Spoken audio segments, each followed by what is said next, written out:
Alright everybody, well thanks for coming back to My Classic Fords. I'm Gordon Best and we're working on the Jag again tonight. Tonight we're going to tackle the transmission tunnel and I'll show you. I got the top panels all welded, they're done. We're going to see if we can get this car tied together, and the next project will be getting the roof done. So if you just clicked on this video for the first time, like and share and subscribe, that would be fantastic. Come check out and see what I'm doing. Alright, so here we go with the transmission tunnel. I'll show you the floor in this car. The floor doesn't have much strength left in it. As you see, the floor is completely rotten. The transmission tunnel seems to be still good. Even up here is all still good. So what I'm thinking, back here we got a single layer of metal here. In here, on this side, it's double layer. So basically how they built the car was the transmission tunnel went in, and this is part of the transmission tunnel here. It bends down, comes over here, up, over here, and then into a tunnel. The floor just simply lays on top, and that's why it's rotted out. So I'm thinking that the sills of this car are welded back together in under here, and I got it all plated in, obviously inside. You guys seen that? That's all plated in there. So the back end of the car is welded to the front end of the car. Essentially, it isn't going to go anywhere. So we're going to weld the transmission tunnel up. We'll piece that in. We're going to leave the floor as is for now until we move on. We got this brace in here, obviously holding the car together. We'll have the transmission tunnel run up through the center. I mean, it would be no different than somebody having a car with a rusted out floor that you simply cut the floor out. At this point here, I've beefed the car back up, so to speak. So really, I think I'm good. But I guess we won't know until we get there, but we'll see. I think what we'll do starting out, I think we're going to look at cutting this transmission tunnel back here. Because of the shape of it, it's actually lower than this piece. So I think we'll cut it at back here. I think I'll cut into this and expose the second layer, and then I'll just weld this one over this one. It's kind of unique how this one is lower, this side here. But sometime if I remember, I'll show you the floor that come out of the car. It's kind of strange, but the transmission tunnel obviously is sloped this way for the transmission, and then it bumps up right here, and that's where the steady bearing was, and then it went back down and then went back up again, which was kind of strange. But anyway, once we get that cut, I'm thinking we'll roll a piece of metal here. It's going to be a bit odd shaped, so I might have to put a piece in it and then build kind of off of it. So I guess we'll start by cutting into it. Okay, so now that that's cut out, what I decided to do, like I said, this is doubled. This is spot welded to this, so I had to grind out the spot welds. But what I've done was I cut the top layer of sheet metal off. I'm going to leave this double layer here because I'm calling, this double layer kind of my backing. I'm going to put my patch on top, and then I'll weld kind of to this and to this at the same time. Like I said before, this is just a single layer back here, so by doubling it up, we're not really adding any strength, just simply because it was already one single layer. What we are doing, instead of using like 18 gauge, we're going to use 14 gauge. So 14 gauge is just under 1/8 of an inch thick, so it's a pretty heavy piece of sheet metal. So that's why I'm using it, is to help stiffen this up as much as I can. And how I'm going to form that, I haven't really decided yet. But basically, I'm going to take this piece of paper, and I'm going to lay it in here. And I'm going to put some magnets on it, and we're going to kind of shape it like this. I'll reach underneath, trace it out, and then I'll cut it out, and then we'll see what we can do to form it. Okay, so there's my paper template. So as you see, I just put that in over top of the tunnel, fold it down, traced it out, cut it out. Made the same thing in steel. And like I said, I'm using 14 gauge for my framework. It's just under an 1/8. Like, it's pretty heavy stuff. You're not going to be able to just bend that in a sheet metal brake or anything like that. So what I'm going to do, I'm going to put it on this piece of pipe. I'm going to tack it on, and I'm just going to form it right around the pipe. And hopefully that gets us close.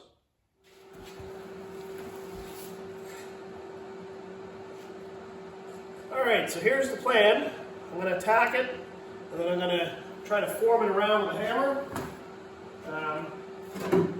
I am going to be using a pretty stocky hammer, but like I said, that's 1/8, almost 1/8 plate.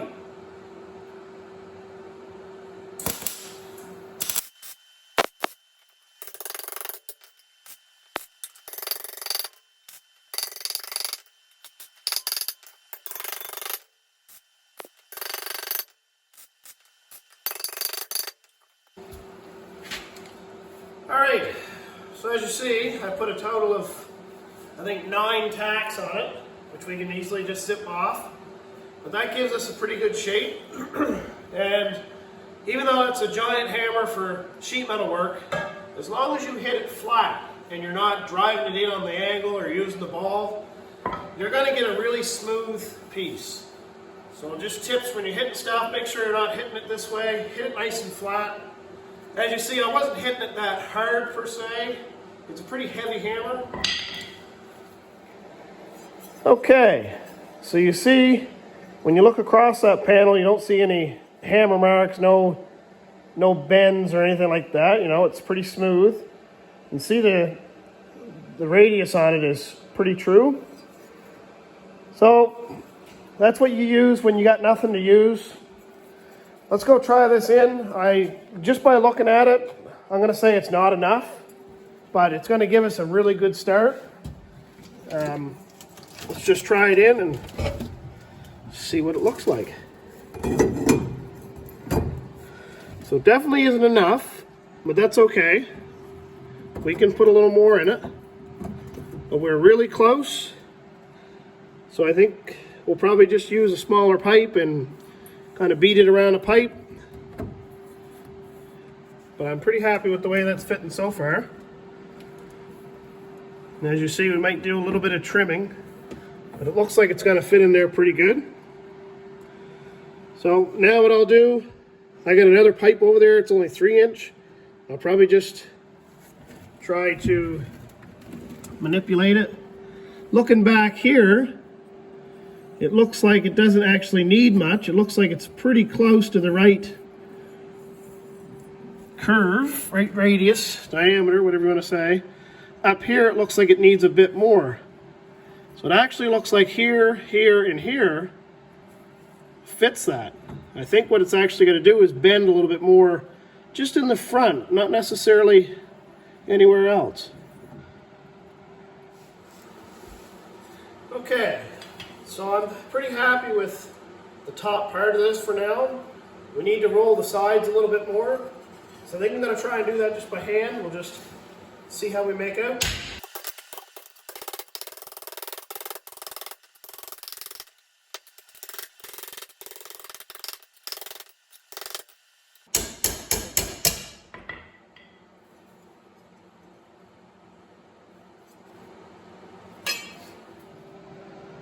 Okay, so I'm going to have to edit out about 25 minutes of pounding on this panel, because I doubt anybody wants to see or hear that. But we're ready to tack it in. I've got it shaped.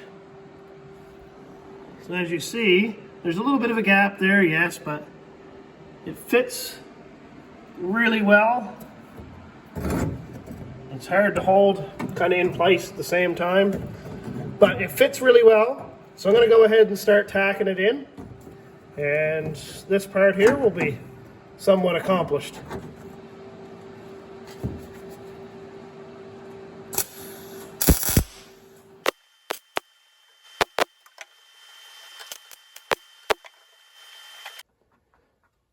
All right, so that's all welded and cleaned up. That's as far as I'm going to clean it up because it gets covered up with insulation and carpet. So I'm going to leave it just like that. So now we got a good chunk of the transmission tunnel tied in. And we got the side plates welded to the pillar on both sides. We got our caps on. And as you see, they turned out pretty good. They got the same kind of dish as they kind of go this way, just as the panel does. And if you look across them, they look pretty good. They don't seem like they're all warped or bent. So that's good. I got both in, welded, complete, cleaned up. So now, the next thing that we're gonna work on is the roof. And I'm thinking there's enough structure here now that this car is gonna hold together pretty good. With the transmission tunnel welded at the bottom, the pillars welded back in. What we're gonna do now we're gonna frame the window here, and we're gonna bring this right back, drop it. I'm gonna figure out where the back of the car is being cut off. We'll frame in the back of the car, tie it to the roof frame. And I'm thinking, I'm gonna put an extra brace right in the roof here, right across. Kind of right up in the headliner. You won't know it's there, but just because, looking at this car, there's really not much structure to it. I mean, if you look, the pillars aren't very big and there's not much of a roof structure. So I'm going to add a little bit to it. What I'm up to now that this is done, that's done, that's done, that's done. Like I said, the back of this car is real sturdy on its own. This is quite a chunk of steel here. Now that it's been kind of welded like this to that half, the bottom's welded, it isn't going to go anywhere. I'm pretty satisfied with it. You got to remember, this half of the car wasn't touched. It is what it is from the factory. This part of the car wasn't touched. It is what it is from the factory. So the only thing I've needed to do was hook them back together. And another thing you got to remember too is this piece right here was a big hole. There was actually 29 inches of hole there. There was nothing there. So if anything, I've shortened it 29 inches, which should make it twist even less because it's so much shorter, if that makes sense. If you got something long, it's easier to twist than it is for something short. So now that that has been shortened, now the hole's been filled in. So if anything, the car should have more structure than it ever had. Once we get the roof frame kind of figured out, and we get the car cut off in the back, and we know where that's going to be, then I'm going to start running frame connectors. And what the idea is, we're going to run a frame connector right from the back of the car, right up through, and we're going to poke out right here, and we're going to hook onto this part of the frame, and then we're going to hook to the sill and run right up the sill, right out through the front of the car. And when we stretch the front of the car, that frame is going to carry the entire car, or that's the general idea. So we'll have basically a square tube chassis running through the entire car. Once I get the unibody structure put back together, then we'll run the framework through it. Kind of the same way you would in like a Fox body Mustang for drag racing. You know, you'd run a frame connector in it, you'd run a square tube through it. The body is still completely done first before you go ahead and put your frame connectors in. You know, you don't dismantle the body, so to speak, to run your frame connectors. So I think I'm going about it the right way. If you look at this body here, the way these cars are kind of built, your sill, your inner sill is like a frame rail, and your roof is almost like a truss. it holds the car from bending. So you got this upright, and this upright under tension, so that basically this is keeping the car completely together. And as well as this transmission tunnel, this is almost like a third frame rail. Or that's how I'm looking at it. I'm thinking now that the sills are welded together, the tunnel's welded together, this sill's welded together, and the back of this huge framework here, you got to remember how strong this is, that's welded to the pillar now. You know, there's a lot of weld there. I really don't think it's going anywhere, but I guess we'll have to wait to the end of the build to see if I still got a car left. What I'm up to now, I cut the drip rail off. I just ran my zip cut up through, and it kind of cut both the drip rail. I ran it right up through here, and it kind of cut the drip rail as well as this whole roof structure out. And the reason I did that is we're going to try to run a square tube up in here to just see kind of where we're at. So I'll do that tomorrow. Or I guess maybe I won't do that tomorrow. That might be the next day. I have a couple projects I got to do to earn a little cash. Maybe I'll film one of those. Just some heavier fabrication work on a snowplow bracket. So anyway, everybody, thanks a lot for watching, and hope you come back again.